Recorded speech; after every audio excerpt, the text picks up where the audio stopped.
Good morning, and thank you, Kathleen, for that intro. Thanks everyone for having me here today. That photo that you see on that slide is Matthew, a picture of my son taken years ago. He is now 19 years old. And full disclosure, he was not and still is not always that happy about doing his assigned chores. But I thought I'd start us all on a positive note today. Um, Today, we will be talking about ways to encourage independence in children and young adults with Down syndrome. And because independence somewhat goes hand in hand with responsibility, I'd like to tap into that topic as well. I'm hoping to help you explore your vision and your goals for your child's independence, and then provide ideas to bridge the gap between where your child is now and where you hope your child will be in terms of independence in the years ahead. We will divide into breakout groups to share ideas and connect as a community. And then we'll regroup to share takeaways from that breakout session. If time permits, we'll have a Q&A. Kathleen, hopefully we can save maybe at least 10 minutes, 10 to 15 minutes at the end. So if you could just flag me when that time is, Sure thing. that would be very helpful. Thank you. Okay, as we begin today, I really just want you to focus and think about independence. And I want you to ask yourself this question: what is your goal or your vision for your child, and why? Feel free to type that in the chat. What is your goal or your vision for your child in terms of independence?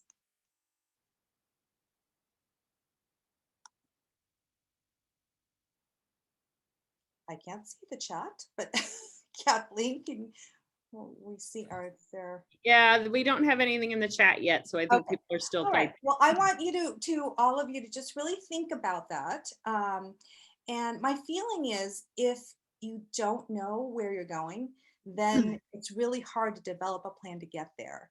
So really, try and get clear on what it is that you envision for your child. Okay. Many you said there wasn't in the chat anything in the chat, but a lot of times we talk about things like happiness and good health, and that they're going to be safe and they'll have lots of friends and they'll live a productive life that involves independence. We have a couple things in the chat now. Okay. What are you saying? Happiness, independence, confidence, being part of the community, being as independent as possible so that he has a choice of where he wants to live. Love it. Okay. So yes, many of us definitely want those things for our children, and we eventually want them to be able to independently care for themselves and have some sense of responsibility for themselves. For those of you with very young children, it may, be hard for you to imagine your child as a separate being who will someday no longer solely be dependent on you. But looking back to when my son was 6 years old and not yet potty trained, I never really imagined that the day would come when he would walk down to our neighborhood Safeway and go purchase groceries with his ATM card. But at 19, not only is he potty trained, he does do these things. So, ultimately, my vision for my son is for him to be able to live independently with minimal assistance. Why? My why is because I'm sort of a control freak, and I know that one day when I am no longer on this planet, my hope is that he will be able to function independently with minimal help. I have 3 other children. He has 3 older siblings. They're very responsible. They're very compassionate. They have successful professions, but I really just rather not leave them with that burden. Rather, I want them to all be arguing over who's going to have the privilege of watching over him, because he's just so independent and he's so capable. And so my goal is that, and so I have to work all the time to, try and make that happen. He has his own plans. He wants to someday move in with his friends and live in San Mateo, but work at Disneyland. So we're still working on getting him to understand the transportation logistics of that one. But he also aspires to work for the San Francisco Giants and the Golden State Warriors, and he wants to find a girlfriend, and he wants to get married. He definitely has huge plans. And based on his history, I do believe that he'll achieve some of those goals because he's so tenacious and he's so stubborn. I suspect that some of you know what I mean when I talk about stubbornness. I often hear fellow parents complain that their child with Down syndrome can be so stubborn, but it is that exact temperamental trait that will lead your child to achieve the goals that they set one way or another.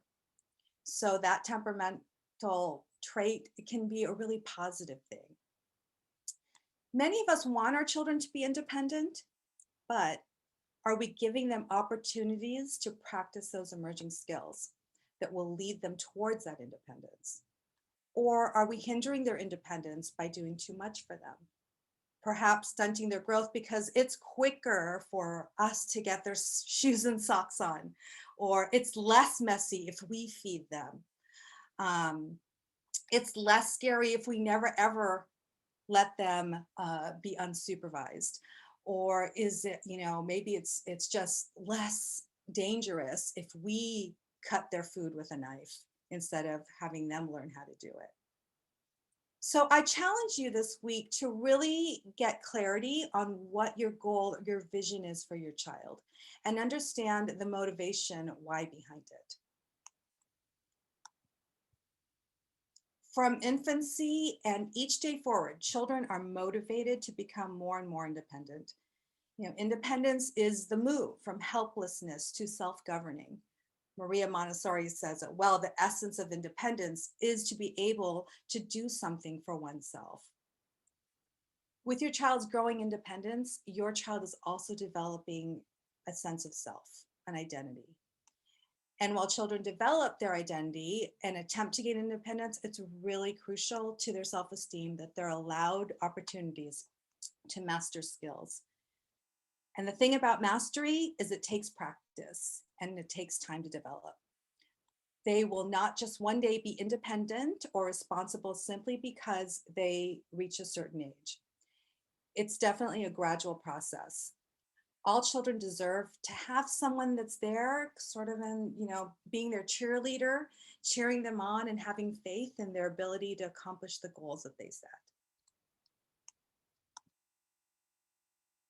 Through our attitude and our perspective on their growing abilities, we set a tone for our children about who they are. When we believe that our children will successfully master developmental tasks like learning how to walk, using the potty, taking care of their personal hygiene, preparing their own meals, communicating their needs, maybe doing their own laundry, we mirror back to them encouraging and hopeful messages of who they are. Sort of that self-fulfilling prophecy. Our optimism and confidence in them, it really goes a long way in bridging the gap between their struggle to learn something new and their ultimate success. For some of us, successful parenting includes protecting our child from having a hard time. I get it. We do things for them. We take away the struggle so they're not, getting too upset. Yet, ironically, interfering too much can actually make things harder for children in the long run. I want to talk to you about that. I want to talk to you about struggle. Okay, let's think about struggle. I want you to think about something that was really hard for you to learn. I don't know, maybe it was playing an instrument, learning how to ride a bike, just something that was really difficult. And in the chat, I want you to comment what it took for you to acquire that skill. What are the things that it took for you to acquire the skill? What did you need to do?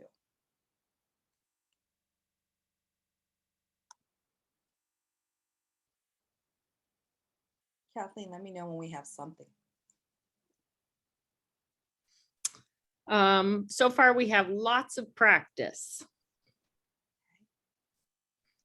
give it a minute and we'll probably get some more. Okay. Perseverance. Like that, perseverance. Persistence. Practice trying and failing and not giving up. Repetition. Permission to try and fail and succeed.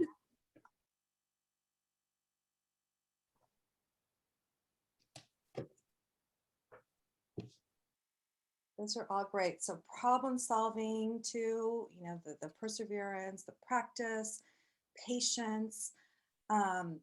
Also having support, and my son always said, never give up.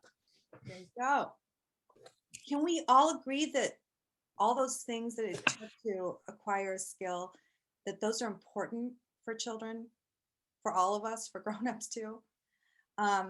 And I also want you to think about how you felt when you finally reached your goal, when you accomplished that goal of learning that difficult task. Chat, you know, write in the chat what it is that, how you felt when you did that.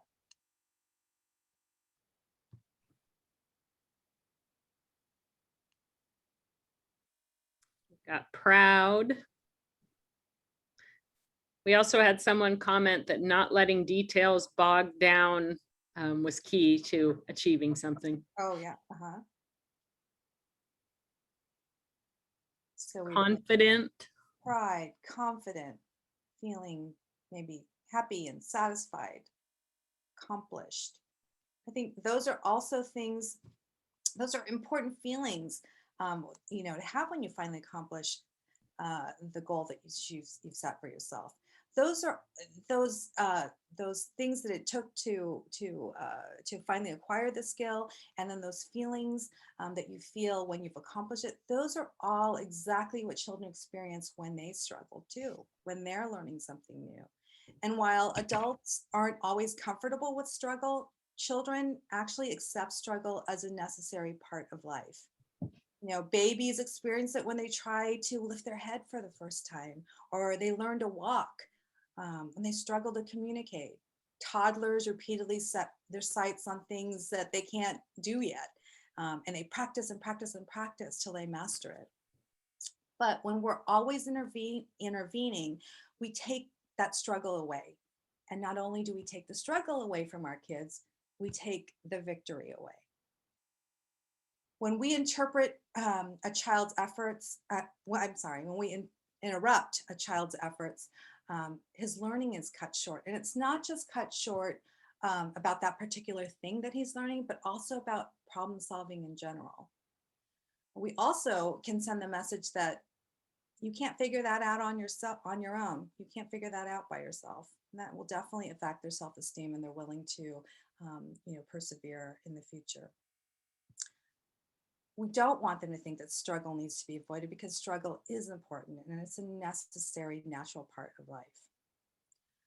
You know, there's that old saying, you know, give a man a fish and you feed him for a day, teach a man how to fish and you feed him for a lifetime. Once we accept that struggle is necessary to progress, then we can be more productive on how we encourage independence. So before stepping in, I'd like you to pause and ask yourself, what does my child gain from this struggle? And what will I take away from her if I intervene at this moment? Just pause. So let's talk about encouraging independence and just some, you know, practical little tips, reminders for you. I know you all know this stuff, but it's always good to get reminders. So I want you to help your child by not helping. Okay, if parents prevent their child from attempting what they can reasonably do on their own, or if they hold unrealistic expectations for their child, the child's likely experience doubt in her abilities and give up prematurely. The best way you can help your child achieve a healthy degree of independence is to stay out of his way. But at the same time, stay close enough so that if he really needs help, there are things that you can, that person, that you can do. So first of all, be patient. This is probably the most important guidelines for parents of children with Down syndrome.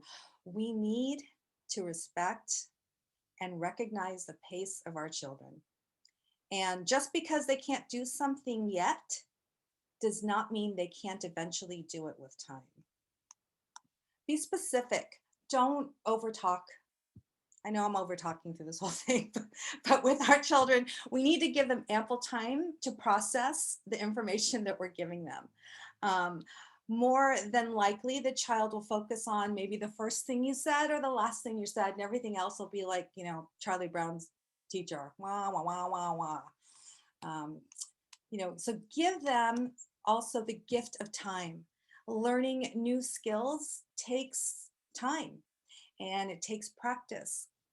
So if you want your child to gain these skills and be independent, it's not fair to hurry or rush them through the practice that's involved in learning how to get to that skill.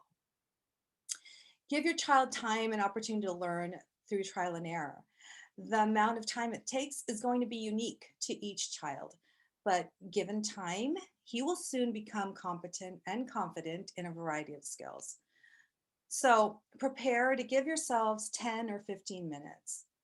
Okay, maybe like half an hour before you actually have to go anywhere. So both you and your child will be less frustrated. If time is an issue and it becomes short, then trade off the task. Okay, you put your socks on and I'll get your shoes on. Or perhaps you do that shoe and I'll get this shoe. Put on your coat, I'll zip it up. Think of the time that you're spending at that moment as an investment, because the more you give now, the more time you get when your child is able to independently perform a skill on their own. Break down the steps. For example, if your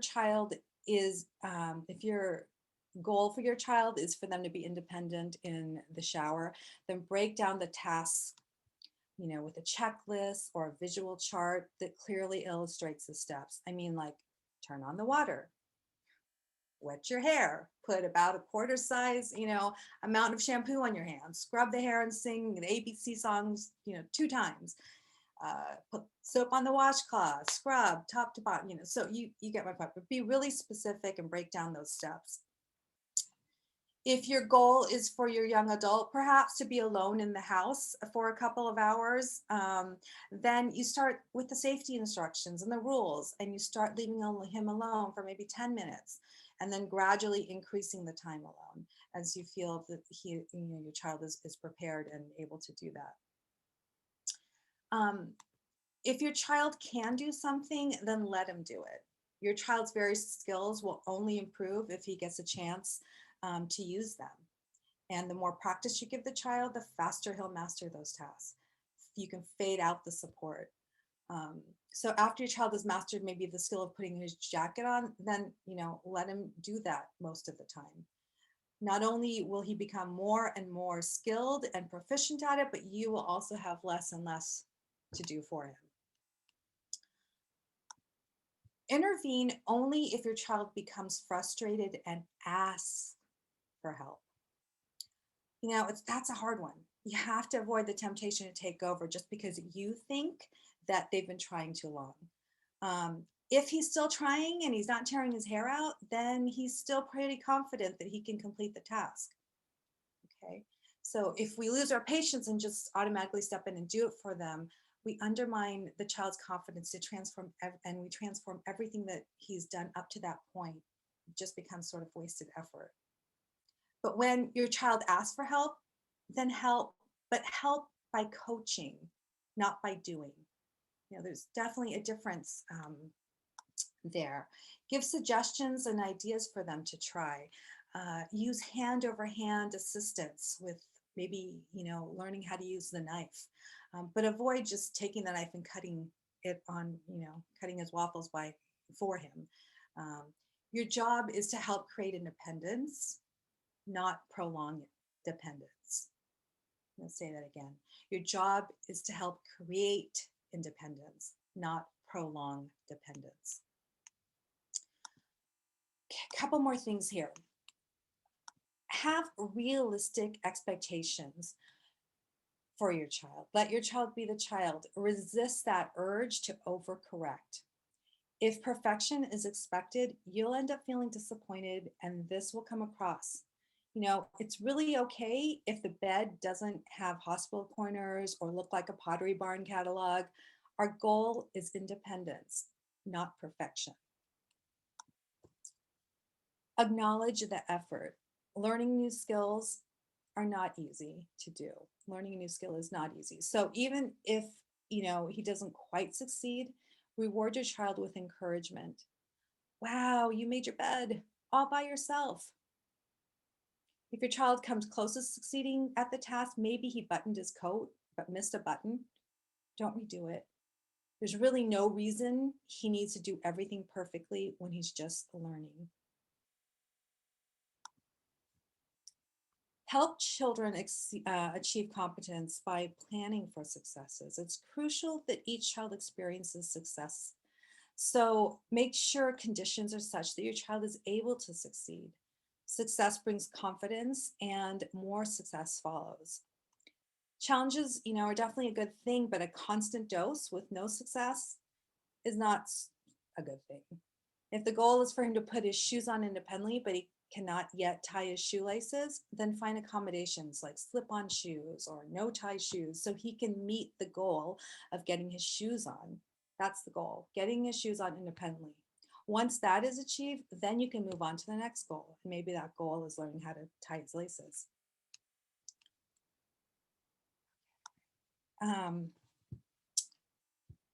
Let's talk about independence and responsibility. They're definitely related qualities that help us succeed in life, especially in adult life. Responsibility can be defined as the ability to control and manage one's own life.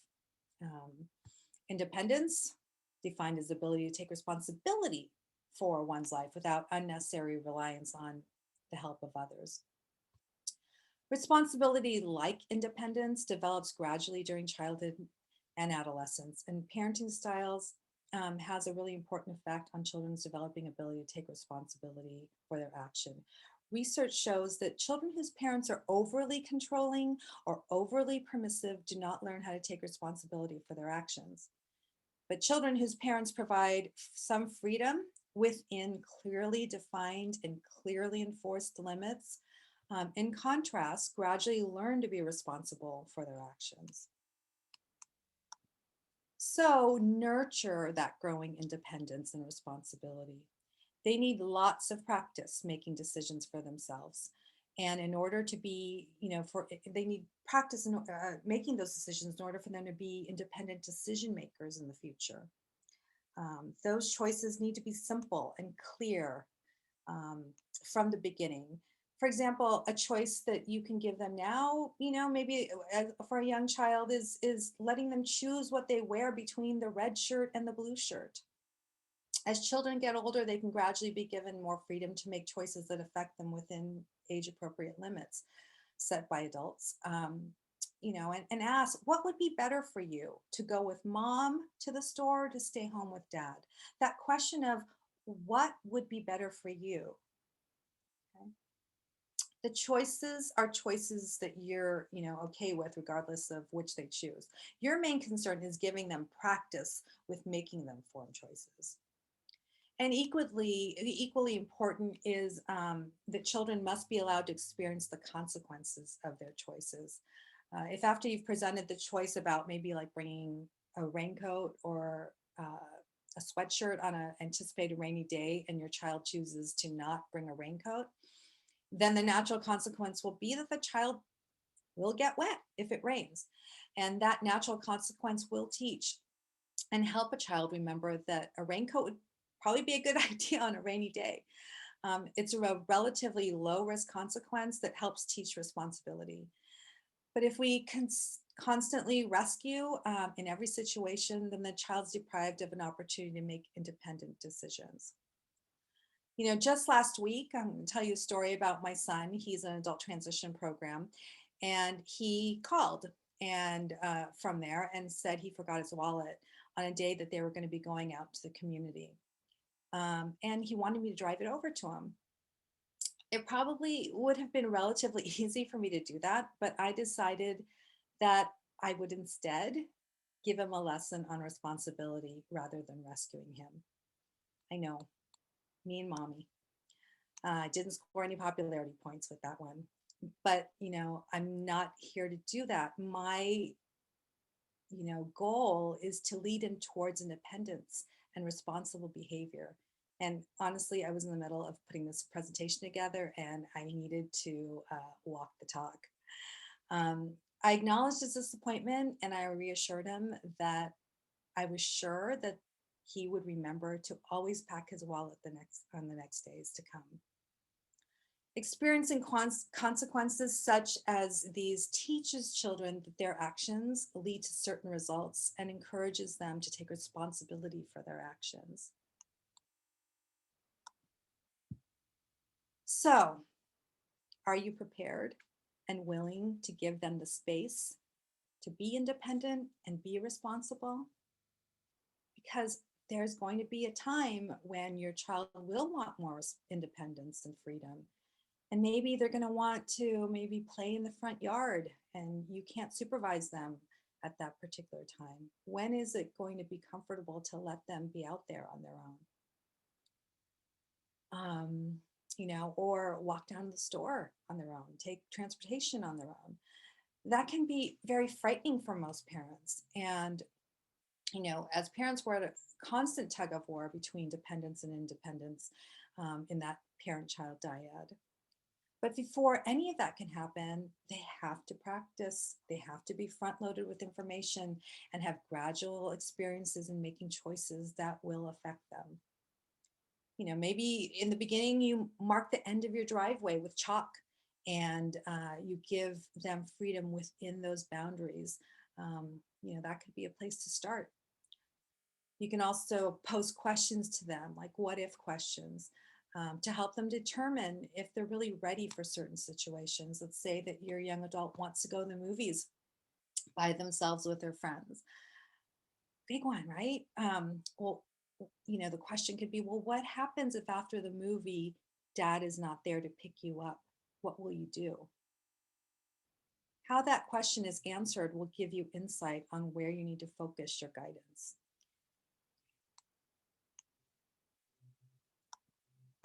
All right. I think it's time for us to go into breakout rooms. I believe Kathleen, are we dividing by ages or how are I we? am. I just finished making a list. It is going to take me just a second to drop everyone in there. Okay. Letitia, I messaged you in the chat. If you're able to tell me how many people you have in the Spanish speaking room, I'm only aware of one. And if so, I will put her in the English speaking room and I'll put you in there too so that you can interpret. Okay, give me a second to assign these. So what we will do is the person with the youngest child in the group, please take notes. I want you to discuss what you would like to start doing today to encourage your child's independence. And then let's come back and share one takeaway from that discussion. I really encourage you to come back. I have something to share with you, an offer to share with you when you do get back. Trying to make sure you come back because I have more information to give you. So yeah, the young person with the youngest child, please take notes, discuss what you would like to start doing today to encourage your child's independence, and come back and share one takeaway from that discussion. Okay, and let's do this in, what do you think? 15 minutes? That sounds good. I'm just getting these assigned right now. Okay. Sorry, learning curve for me. And my handwriting isn't anywhere as near as neat as it should be to do this.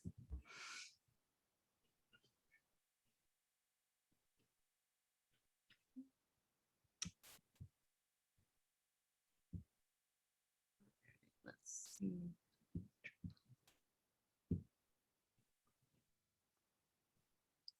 That was a lot of talking on my end. I'm not used to doing it that way, but because of this format, this is how it goes. I think we're all getting used to Zoom and what it means. All right, let's see. We have a couple of people. And I'm going to try and pop in and out of some of these if I can. I don't know how to do That sounds good. Yeah. All right. Go back How many groups do we have? 5. I'm trying to put a few into each one. And now I have lost how you add people. Oh, here we go. Assign.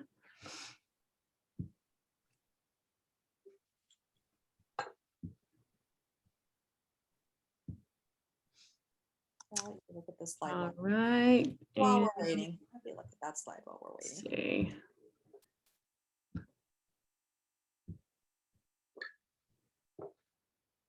And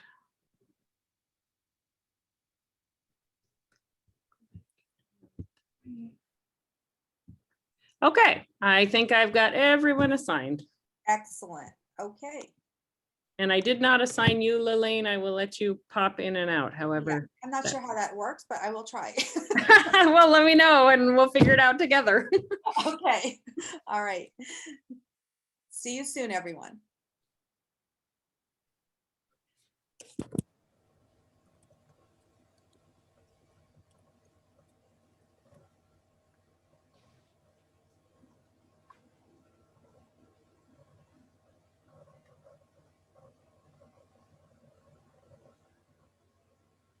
Is everybody in groups? Are everyone in groups?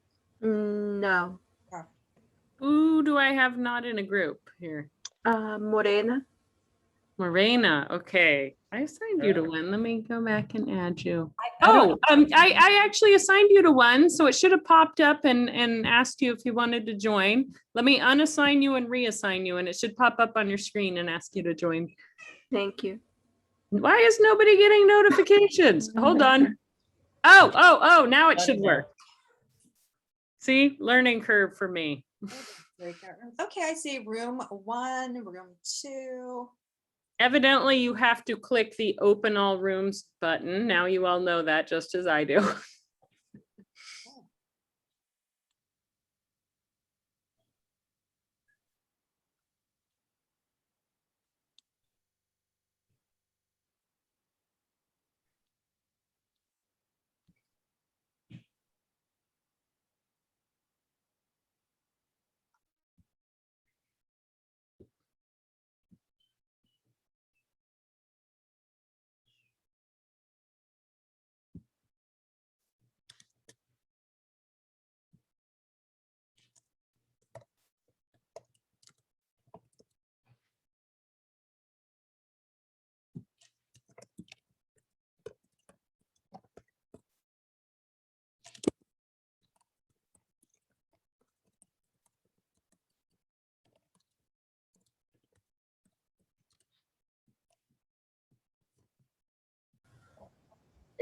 Experience with self-determination and where we are.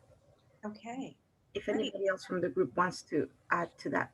And yeah, I need to look more into the self-determination, but in order to get there, they do have to start practicing making choices, right? So that's one of the ways that we are going to get them to that point of being able to determine things for themselves and advocate for their needs. Yeah. So my name is Malvina. I also was in group 1.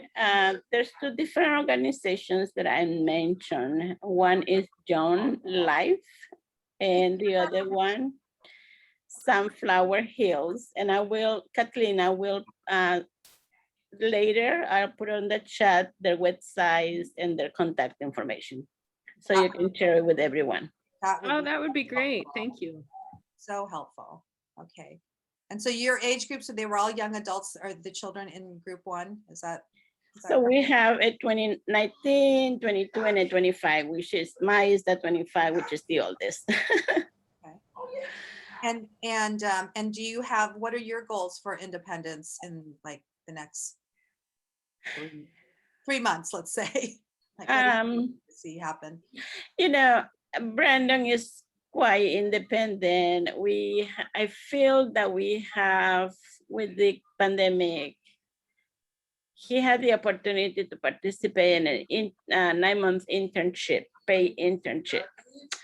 And after that, we had the pandemic. So I feel that we have lost and we have to just go back, now that everything is reopening. Right. And again, look at that type of opportunities. I heard that the state has some internships for people with disabilities. So I want to focus a little bit on looking into that. Great, great. And those of you with younger children, you can see, what's ahead, that your children can, do many things. They're very capable.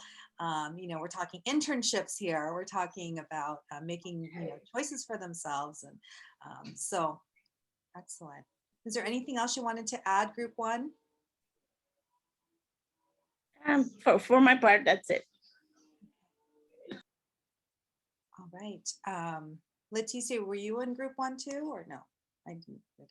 It's so hard because I don't see faces. So Leticia is our interpreter. Oh, and okay. We had trouble getting the interpretation into a room. So group two was Laura and Laura, and I think there was somebody else in there too, as I recall. All right. We had Virginia and Lynn as well. So the ages were 6 to 15 for the children. Uh-huh. And we talked a lot about the independence and chores that they're currently doing, or chores we want them to do, and kind of got some suggestions on how from others on how to help increase independence in certain chores that are around the house, kind of daily chores. Will you share those chores with us? Sure, I can start and others can add to it. So for my son who's 12, he unloads the dishwasher, but I'm still helping with that, with things that are glass, glass bowls or dishes. And a great suggestion that Virginia had was that her son, when he unloads the dishwasher, and he's 15, so he ends up, anything that's maybe more delicate or something that she wants to put away, she just has him put it in a certain place. So that gave me the idea that I could have him just set the glass dish right on top of the counter there, and then I put it away later to give him more independence, that he's actually completing the task all by himself. So can you have that independence? With my son, he loves making his own meals. So breakfast, lunch, and dinner. So the way we're helping him be more independent with that, for breakfast, he loves to make oatmeal. So we're using paper bowls that he can put his instant oatmeal in, put the water in, go to the microwave, and using the microwave to try to figure out how much time. We say a minute. A lot of times there's 3 minutes on the microwave. So my reminders are, keep an eye on your oatmeal. And then we figured out a way to help him with the spills. We put a paper plate underneath the bowl, and now the spills go onto the paper plate so he can easily clean up himself. With lunch and things like that. Just like I'm putting things in smaller portion sizes in the fridge so he can pick and choose his protein. We work a lot on like understanding protein, vegetable, grain, that kind of thing. Pastas is now like the little containers for mac and cheese you can put in the microwave. He doesn't like the cheese part, but he'll do that and then add his pasta sauce. So those were some of the things. Lynn or Virginia or Laura, if you want to add anything, go ahead for chores. And when they're young like that, or when they're still learning something new, and especially like with the microwave, and you say 1 minute or 2, whatever, is having a chart right there with the photo of whatever it is, and then the actual digital numbers on the side so that they can set it to that setting. Just always thinking about, how do I break this down for them so that they can eventually do this on their own. But yes, love that. How old is your child, Laura? He's 12. He's 12. 12 and he's cooking for himself and doing all Yeah, we're this. finding ways, because can't do the stove and yet, boiling water. We've worked, he helps me with those kind of things. But yeah, trying to find the ones that he can do himself, Yeah. and then assist me in others. You just said helping you in there, and when you're in the kitchen and you're doing things, just by them being there and experiencing and watching and observing how you handle, the safety issues around the use of the stove, and and even just talking about what you're doing out loud. I'm going to fill the pot up with water now, and now I'm going to turn it on. I need to be, aware of the flame and so on. These are all things that will sink in, and they'll eventually be, how much they like to imitate. This will eventually internalize some of this. And one fun comment, I've been breaking things down into steps. I realized, so when I make eggs, like scrambled eggs, I'll crack the eggs right into the pan sometimes just to save time. Mhm. And so now he's doing it that way. And I'm realizing that's harder to get the shells out once you're in a hot pan. So I'm, having to step back and add that extra step back in, because I want him to be able to do it on his own and be able to, get the shells out and then put it in the pan, and realizing it may not be as safe as, the way I may be doing it, because it's quicker.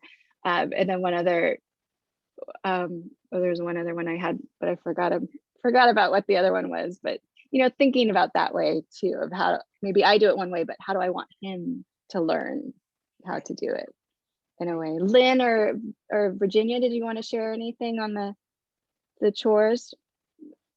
All the children seem to be having lots of responsibility at the home, which is great. Oh, and that sense of responsibility is so important. Feeling like you're part of something bigger, so bigger like your family, that you have an important role within that family. And by having responsibilities and having chores, that definitely promotes that. So, yeah. Okay, where is that third group? The third group had, let's see, Artemis, Kirsten was in it, Sarah was in it. I forget who else. It was a pretty big group. So speak up, someone from it. Big group. I took notes, but Great. and anyone from the group, feel free to chime in, because we kind of got to the party late. But we had people, like the youngest was 5 months old to 6 years old. Mhm. And just kind of to summarize, like one theme kind of that came up is like trying to like foster independence, like being able to, for example, like put on their own clothes or their own shoes, but then like kind of like wondering how to deal with the frustration, like when the kids get frustrated and they start melting down, or like almost like throwing a tantrum, and how to deal with that, and then still encourage them, like give them the opportunity, to try the activity on their own without taking over too soon. Mhm. But also all, managing emotions when they get frustrated. Yeah. And also how to motivate, because Can I just stop real quick with that? It's hard, because to see someone be frustrated, but it's okay for them to take a break and take a breather. And we're going to have to model that ourselves as well. Just being like, okay, this is, I'm really frustrated right now, and I'm going to take a deep breath. And I'm going to, and for your young children, some of the things that can maybe help with taking deep breaths is tell them to like sniff a flower, blow out the candles, right? To just kind of release some of the tension that they're feeling when they're frustrated with something. And they also need to know that, it is, you recognize that they're learning and that something is getting frustrating.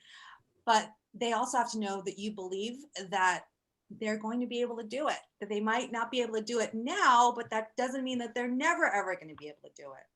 And so that's why I was talking about the little successes too, is like, it's hard for me to watch a kid put a puzzle together. It's always, it's like, if you could just, and you just want to pick up that piece of the puzzle and stick it on there for them. But that's like not what their ultimate goal is. Their ultimate goal is to do it for themselves. And by intervening or undermining, right, their goal. So just giving suggestions to help lessen the frustration. Oh, maybe there's another piece that will work in that puzzle, or maybe there's turning it a different way without actually doing it. And then sometimes we walk away. We walk away and we try again tomorrow, or we try again in an hour. Okay, sorry. What was that thing you were saying about motivation? That was great, actually.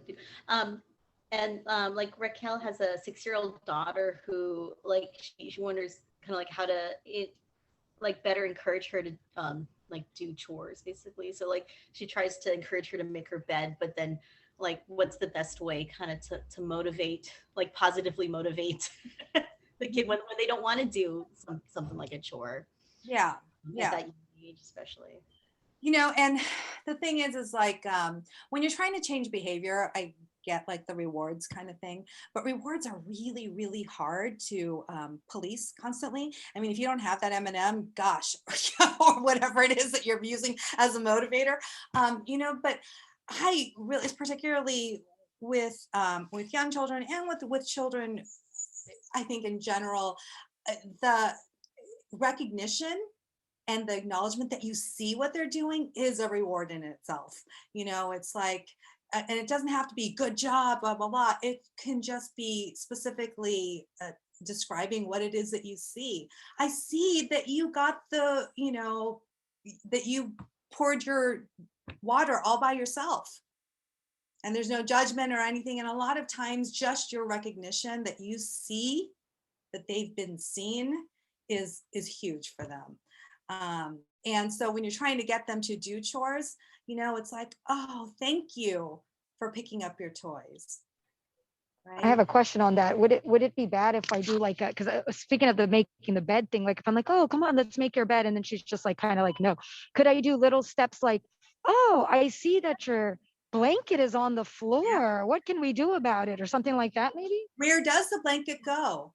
Okay, like that. Okay. Yeah, we always need to, I mean, we have to make it accessible for them too. So like if we're requiring that they pick up their toys, for example, they need to know where it goes. If we walk into a room and someone says, clean this up, it's just like overwhelming. You know, if I went into like my daughter's room, one of my daughters, and had to go, I wouldn't even know where to start. But if you can break it down and say, you pick up the red blocks and I'll pick up the blue blocks, or you do, you know, it's a little bit more manageable. So think about what you're asking and whether or not that is going to be a big thing. So for your 6-year-old, you know, making a whole bed, like I say, it's not going to look like the Pottery Barn catalog, but maybe just throwing the duvet over is enough of making a bed right now. Eventually that skill will be developed, and then you'll get more of maybe a made bed that you are hoping for. But Great. But yes, it's always those little things that yeah. Okay. Laura. Could I add one thing too for chores? So for my son, like putting clean clothes away game, we just made it a game. It's a folding clothes game. He loves music. So I came up with a silly song for socks.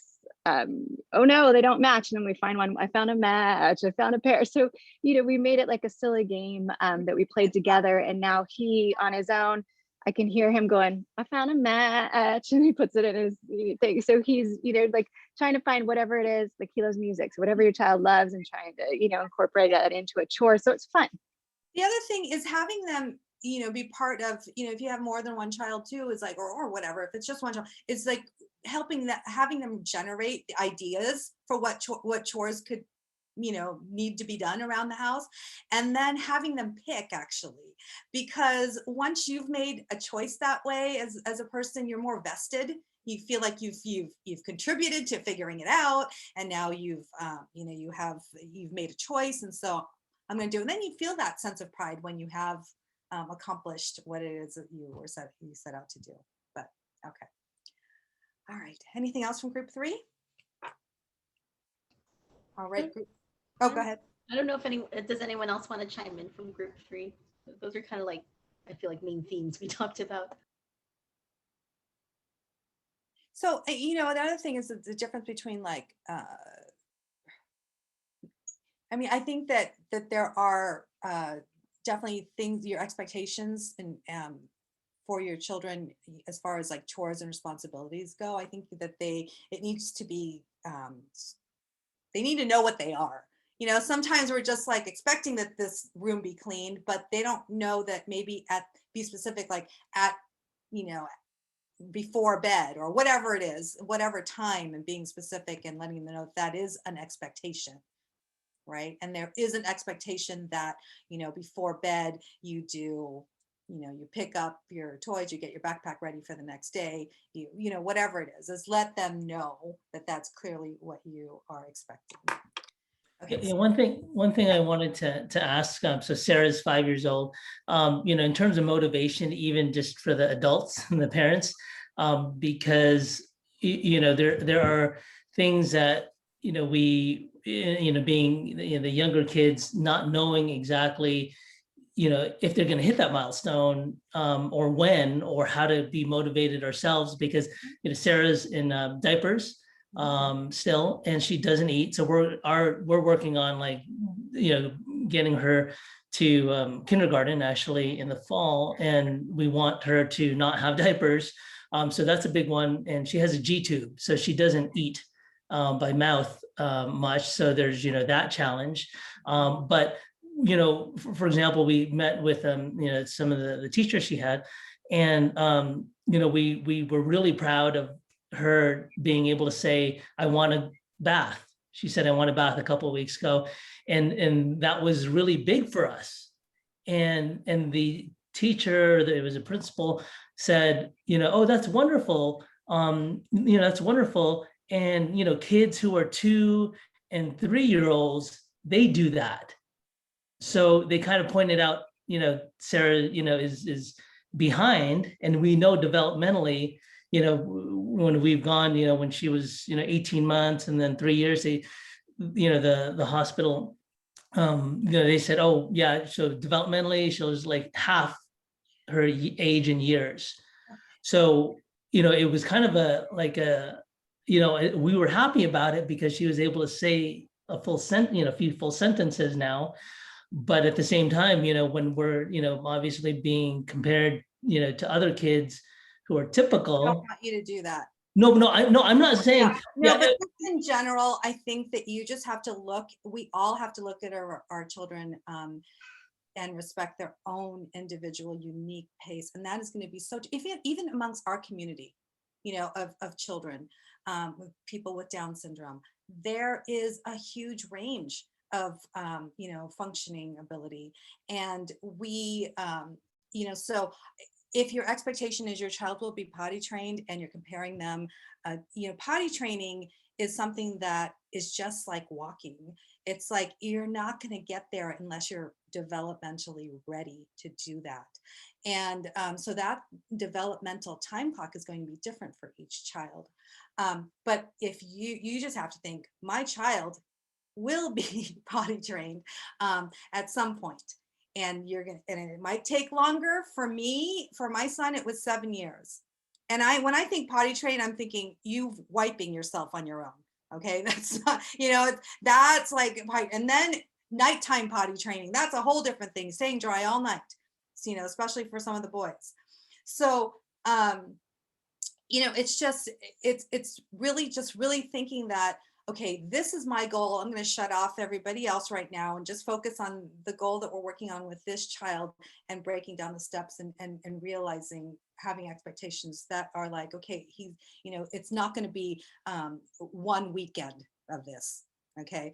The potty training boot camp might not work here, you know, but making it a natural part of the child's day to where they get that might work. So I would love to explore that a little bit more with you. So we're running out of time though. So I just want to make sure that I get all of these, but yeah, it's really hard to not have, to not compare our children. I mean, even, you know, I have 4 kids, and I had twins. That was the hardest thing to not, because the twins, you know, everyone in the world compares them just when they see them. So anyway, yeah. Okay, no, and the point was really not necessarily our comparison, but when others compare them, how do we manage that as parents? So, but yeah, we can Yeah, definitely. and you can take say it off. that. You can say that each child is a unique individual, that we respect the child's Sure. needs. Okay, thank you. And you're and all throughout this journey, it's like being an advocate for your child, and you know, really educating people along the way on what is, you know, on changing their views of what their preconceived notions are for our children and what they are capable of doing, because they are so capable, but we have to give them, you know, the grace and the space to develop into their full potential. Perfect, thank you. Okay, so, group 4. You can unmute, please. That was Julie and Carrie. Hi. Hi. So Julie and I, our kids are 7. They are 2 weeks apart in age. Oh. So yeah, and funny thing, like Julie and I, actually our kids were both at UCSF recovering from heart surgeries at the same time. We didn't know each other. Our paths probably crossed a few times, like in the hallways or something. So so we were catching up. Yeah, but so Julie and I, we got onto like actually a pretty in-depth conversation about potty training, because both are 7-year-olds. I have a son, Dominic, and hers is a daughter, Johanna. They're in similar stages with potty training, right? And they're about the same age. So it was so cool to be able to talk to somebody in depth about where we are. So we had a pretty long conversation about that, and it's for me, it's bridging the gap for my son, right? It's like he knows how to use the potty, he knows what it's for, he knows how to, you know, get on it and do what he needs to do, but getting there is where we're having some is where we're having, I don't want to call it a problem or a challenge, but just getting there, that's where we are right now. You mean physically getting to the bathroom, or getting to the idea of buying into the idea that the toilet? It's time to go. Like, oh, it's time to go use the bathroom, right? Okay. Yeah. He'll go when we tell him to go. And when he's there, he knows all the functions of it and what he's supposed to do, Right. what the toilet's supposed to do. I mean, But it's I like, think if there's a way that you can find out when he usually, like, let's say, has a bowel movement, if you can chart that, you can help your child be successful by you know, offering it at that time, or setting a schedule or a timer, Right. you know, like 5 minutes before that usual time of having. A lot of times with children, typical or not, they don't want to stop the fun that they're doing. I So, get it. I like, totally get it. I'm, you know, and so that's Oh, where, yeah. So that's where the yeah. issue is. But So we were talking about that. It's just like there's like each of us have a few different, you know, we have like a bridge to gap with that, and they're both so close, and they're getting there, right? At the same time, Julie and I think we both agree, we don't want to force anything or rush anything. They're so close, you know. I'm more of a let him get there on his own time, right?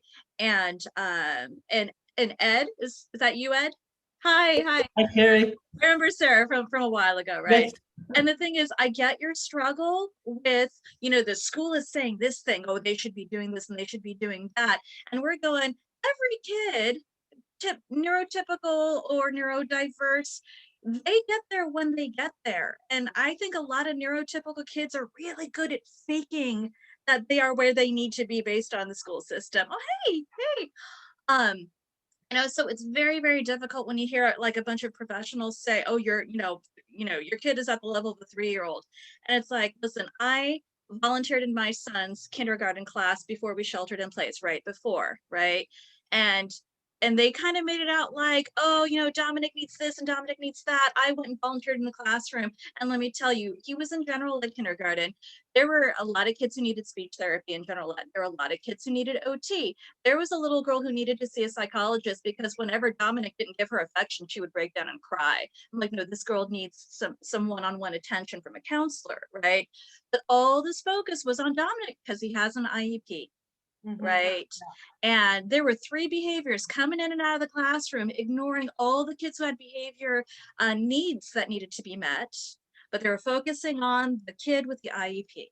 Mhm. Right. I also think it's because Down syndrome is evident on the face. And so Yeah. I feel like right away, somebody Mhm. just sees my child and they just automatically kind of assume what they can or can't do Yeah. because it's on the outside. But like you said, there's typical children that are probably, some of them might even be farther behind than my daughter. But like you said, the attention goes there because, oh, we Mhm. know that she has Down syndrome. You know, it's unfortunate, but I guess that's where education in the community Mhm. comes.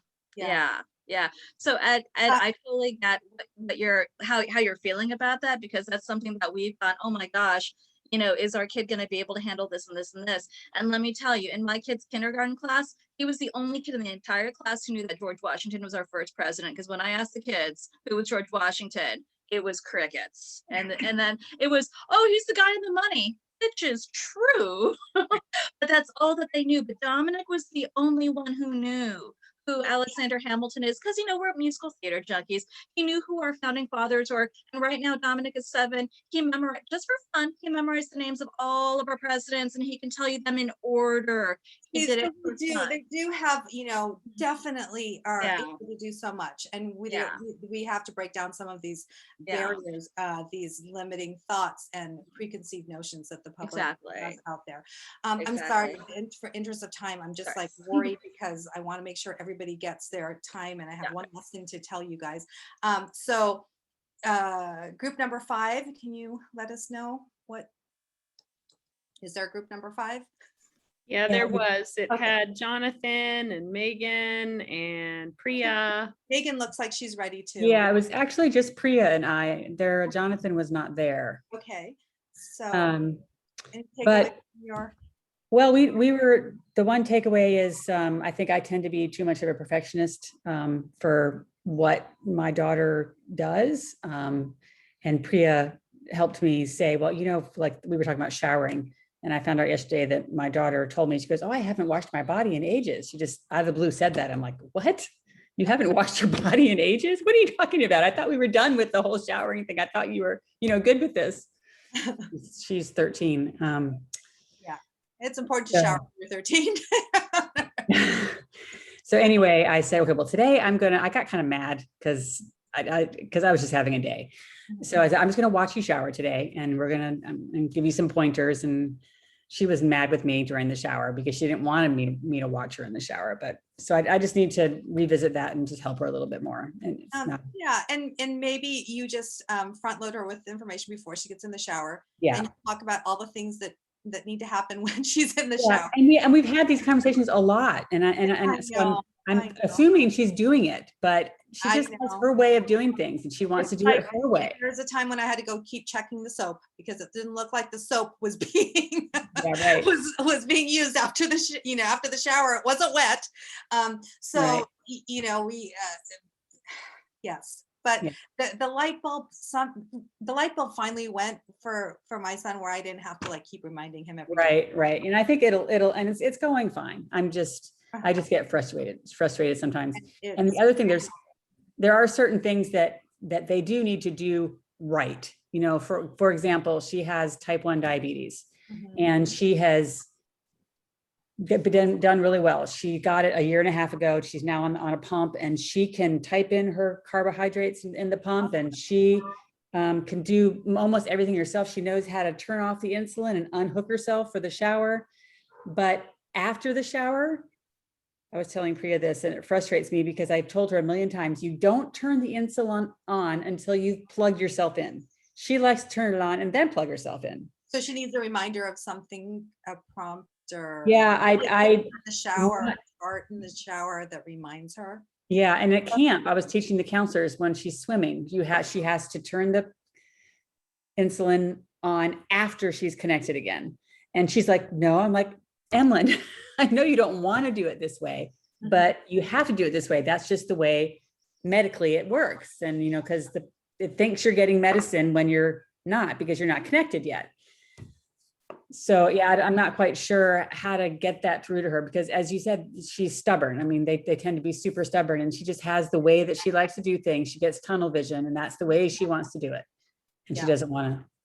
I know. Or they just stay like, for example, like my son, at some point in middle school decided that his name was not Matthew Frankel, it was Matthew Curry. He has been signing his name Matthew Curry since middle school. Unfortunately, now that he's an adult, he has to be signing some of these documents with his legal name.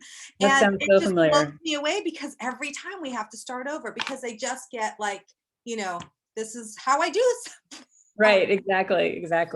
But here, I want, you know, you were saying that there are things that she doesn't do, like the shower, and then there's things that she does. I want you all to start, like, for every time you're like, oh my gosh, my child can't do this, I want you to think of 3 things that they can do. Oh, I Because know. they can do a lot, right? And like I said before, our attitudes make such a difference in you know, what they're able to. Right. My sister has a great saying, put on your perspectacles, Megan. Yes. Perspective glasses, you know, I mean, Yes. she's doing awesome. But it's whenever I get upset, I have to just hit myself and say, put on your perspectives, because you know what? She's great. She's doing great. Everything is wonderful. You know, just suck it up, you know, but it's hard sometimes. Sometimes you're just not in the mood to suck it up. It is, but you know, a whole nother topic for all of you is that you all have to make sure that you're taking care of yourself, and that, you know, like the stewardess says, or the stewardess, I'm aging myself, the flight attendant, you know, when you're on the plane and they tell you in the event of emergency and the oxygen mask comes down, place that mask on yourself first, because you're not going to be good to anyone else there. Right. You're not going to be able to give if your oxygen mask isn't. So that's a whole nother topic, but I really encourage all of you to take some time to really take care of you, because what you're doing is such an important job. You're growing a person into independence, right? You're raising someone independent. And that is probably one of the most important jobs that there is. I'm going to share my screen again here. Maybe I'm going to share my screen. Is it going to let me? Okay. Yeah, because I want to just share this one slide with you. Maria Montessori says, never help a child with a task at which he feels he can succeed. Right? Why? Because in doing so, you undermine her progress and you send the message that you don't have faith in her ability to figure out or to complete the task on her own. Really want you to you know that while parents feel uncomfortable seeing their child struggle is an essential part of learning something new. I want to give you one quick story. I was driving carpool with my 7-year, at the time, my son Matthew was a baby, and my other son, who's 7 years old, was in the car with his friends, and they're in the back seat of the Suburban. I'm driving, and I hear him say, "Hey, guys, do you know what? My baby brother, he has special abilities." And I kind of cracked up because I knew what was going on here. He, like me, was just learning like all the lingo, you know, that came with the diagnosis, like, you know, special needs and disability and so on. And at that moment in time, he made his brother sound like he was a superhero. And well, that's sort of what his friends have been treating him like ever since. He does have special abilities. He's like authentic and he's amazing at eye-hand coordination. It allows him to play many sports really well. He can engage a room with pure confidence that I don't know, I could never do. He's capable of changing the minds and hearts of all that he comes across. So he is continually amazing us with what he's capable of doing. This is him right here, you know. Each of our children has a potential to be the best version of themselves. There may be things that they can't do yet, but yet is the optimum word. If you have faith in their possibility, that they are going to be independent, and, you know, just having that sort of mindset will, you know, just wait and see what transpires from that mindset of growth and optimism. He's here, he's doing all the stuff. He's cooking for himself and washing the car and doing laundry and going to Safeway and paying with an ATM card. I'm pretty sure that everybody at Safeway knows what his code is. But you know, he has independence because of it. So I wish I could answer all your questions. And if you want to continue the conversation or explore like a personal plan to help you lead your child towards greater independence, please visit my website and schedule a complimentary 30-minute session. I'm giving all of you a 30-minute consultation because you stayed till the end. I'm a parent coach and I help parents struggling with the ups and downs of parenting. I specialize right now in sibling relationships and help parents achieve their goals by providing one-on-one coaching, parent education, support, and I have a 6-step process that can bring you from chaos to calm. Here's the website, and thank you so much for having me today. I'll stick around just in case you want to talk a little bit more, but yeah, that's about it. Thank you. Thanks, everyone. I'm going to send out those resources that Malvina shared as well. So I'll do that in a bit. Okay. Thank you very much. Okay. Thank you.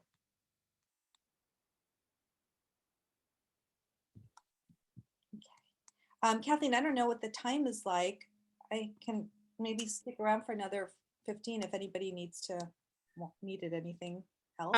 We're a few minutes over, but I mean, I'm fine. So I'll stay on. And if anybody wants to, chat with Lalaine, that's fine. We don't need to shut this down yet.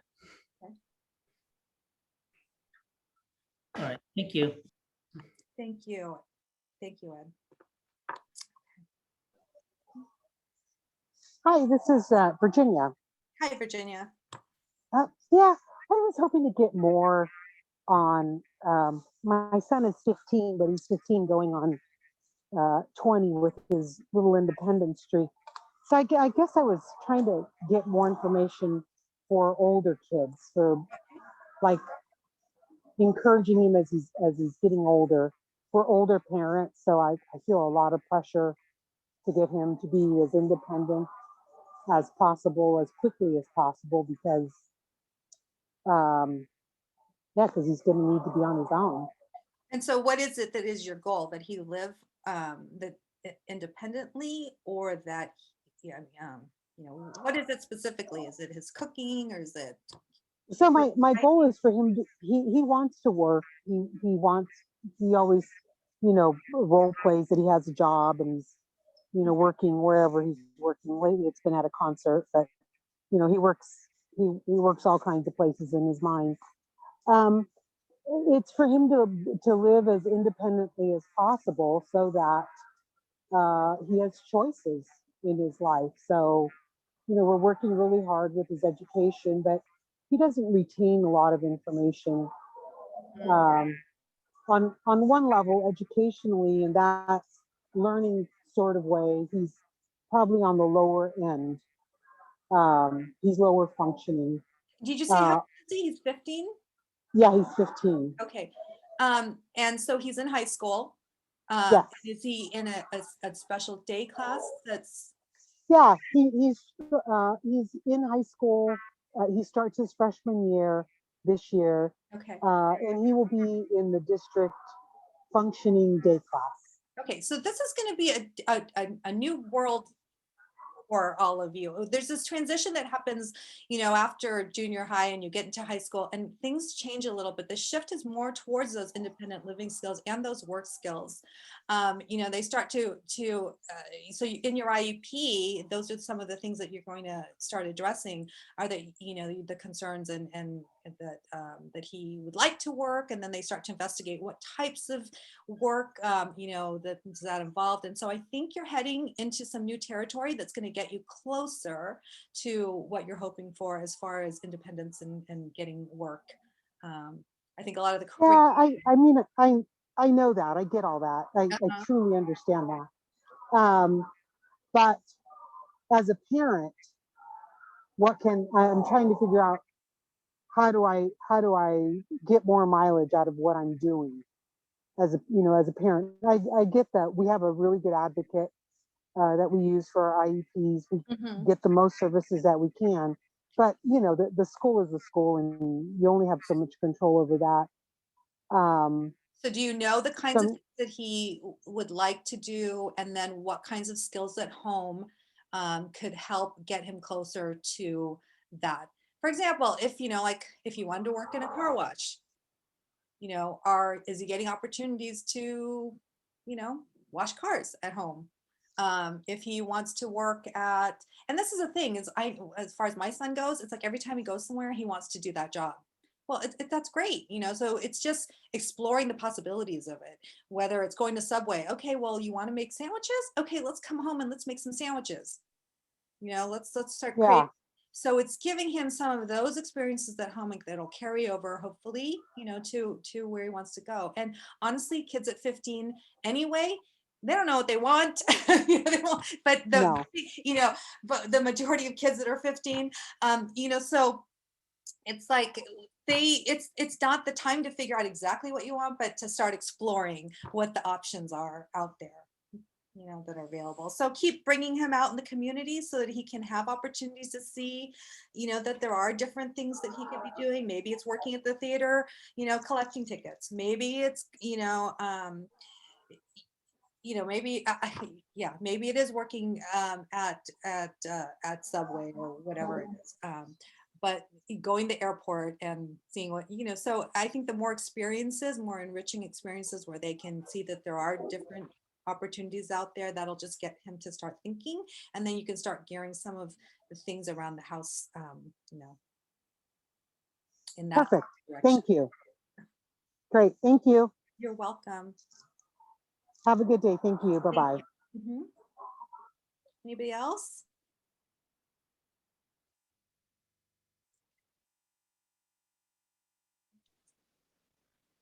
All right.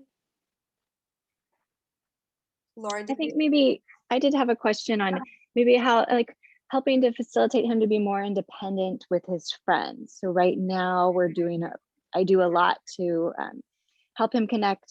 We're still doing FaceTime and Zoom with friends, and coming up with games he can play, like scavenger hunt, those kind of things, but wanting him to kind of come up. He has his own email account now, so I'm helping him with emailing his friends about confirming a time, and then we've got some things set up that are weekly that he knows about, but ways that maybe your son has learned how to, you know, build the friendships on his own. And that, let me tell you, that is something that I think is so important to work on because really, you know, in order for anyone to be successful, they need to feel like they belong somewhere and that, you know, people like them. I work when I was working with preschoolers, it was always like parents be like, oh, I want them to learn, you know, all these academic things. And I'm thinking to myself, and I actually tell them is that if you want your child to be successful, make sure they have friends and make sure that they know how to navigate things socially, because if you don't feel good about yourself and your place in, you know, it's really hard to move on, because you're just thinking about defending yourself, or does everyone like me? Who likes me? Does that person not like, you know? So okay, my situation is a little different. There was a group of us at the Community Gate Path, which is the early intervention program. They have been friends so it's been 19 years. The same group, they're a core group of 3-4 of them. You know, we've done this all together. It's been sleepovers. It was like before, you know, pre-pandemic, it was seriously every fourth time I knew I was going to have a group of kids at my house. But then it also meant that every, 3 times I won't, I had some freedom. So reaching out to people that you feel comfortable with and, really developing those strong relationships, it's not only going to benefit your child, it's going to benefit you too. And look at the people that maybe were on the call today, and see, start with just once, a play date or whatever.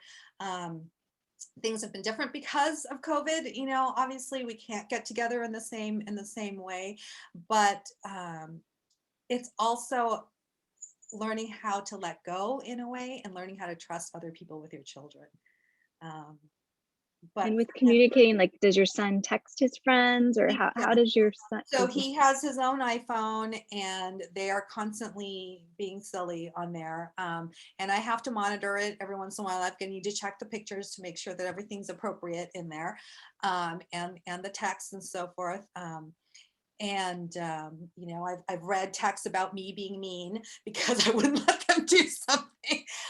My son actually calls his best friend's parents when he's angry with my husband and I, because, you know, and which is fine with me, because I feel like the more support and more resources that he has, you know, the better. But yes, he has an iPhone. They FaceTime often. The texting with the iPhone is nice because he can't always spell the words out, but the auto spell is great. He has one friend that reads really well, so that's helpful.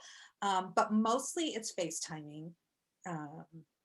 Yeah, and then they have gotten together on Zoom calls and so on. But now they're back in school in the same program, so that's helpful.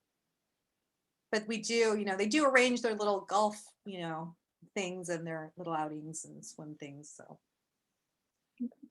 Thanks.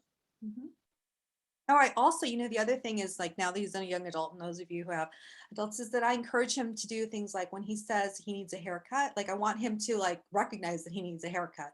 And when he wants a haircut, it's like I have him make the appointment. I have him actually call his stylist and schedule the appointment, because that's a skill he's going to have to do, right? Okay. Anybody else? Someone's busy back there. All right. Well, if there aren't any other questions, I think we'll just wrap it up. And I hope you all enjoy your weekend, and that you definitely give them the space and the grace to become independent. Thank you. Bye, everyone. Bye-bye.